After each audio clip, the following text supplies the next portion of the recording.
এবারের সমাবর্তনটা আমি একটু ভিন্ন দৃষ্টিভঙ্গিতে দেখার সুযোগ হয়েছে। আমি দেখি নাই, রিয়েলিটি আমাকে দেখিয়েছে। যেটা অভিজ্ঞতাটা আপনাকে আমি এখন শেয়ার করছি। আমি সমাবর্তনের ঘোষণা শুনলাম রোজার ভিতরে যে সমাবর্তন হবে, তো রোজার ভিতরে যখন ঘোষণা দিল তখন চিন্তা করলাম হ্যাঁ করবো। কিন্তু এটা যে রোজার 15 দিন থেকে শুরু করে 30-এর ভিতরে শেষ হয়ে যাবে আমি বুঝতে পারি নাই। আমি তাকে একদিন জিজ্ঞেস করলাম, সে বললো যে এটা 16 তারিখ করে রেট আছে। তো আমি তখন ইয়ে করে ঈদের পরে হঠাৎ করে 9 তারিখে শুনি যে আজকে লাস্ট ডেট। তো আমি তখন চলে গেলাম পরীক্ষা নিয়ন্ত্রক অফিসে। উনি বললো যে আসতে করা যাবে না। তখন আমি ওনাদেরকে অনেক জিজ্ঞেস করলাম অফিসারদের থেকে। এবার পরীক্ষা নিয়ন্ত্রক স্যার ছিল, ওনাকে কোনো অবস্থায় করবে না। তারপরে আমি ভিসি বরাবর একটা আবেদন লিখলাম, MBA যে পাস করছি আমার মার্কশিট আর রেজিস্ট্রেশন কার্ড দিয়ে।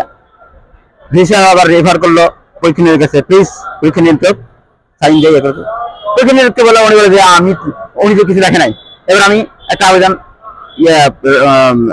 রাষ্ট্রপ্রধান অর্থাৎ রাষ্ট্রপতি অর্থাৎ আমাদের চ্যান্সেলর ওনার কাছে পাঠিয়েছি, একটা সরকারের প্রধান উপদেষ্টা প্রফেসর ডক্টর মোহাম্মদ ইউনূস সাহেবের কাছে পাঠিয়েছি। ওদের উত্তর এখনো আসে নাই, সেজন্য আমি কনভোকেশনে অংশগ্রহণ করতে পারি নাই। কিন্তু আমার যোগ্যতা ছিল, সার্টিফিকেট ছিল, আমি চেষ্টা করেছি 1 মাসেরও বেশি, কিন্তু আমি সেজন্য রোড অভিজ্ঞতা আমি পেয়েও পাই নাই।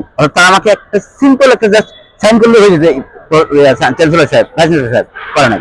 আপনি তো এখানে 3 দশক ধরে অবস্থান করছেন। হ্যাঁ, আপনি বিগত 3টা সমাবর্তন দেখেছেন। হ্যাঁ, প্রতিটা সমাবর্তনের চেয়ে এবারের সমাবর্তন কেমন মনে হলো আপনার? কিন্তু এবার সমাবর্তন তো আমাকে বঞ্চিত করলো আমার অধিকার। এটা আমার ব্যক্তিগত বিষয়।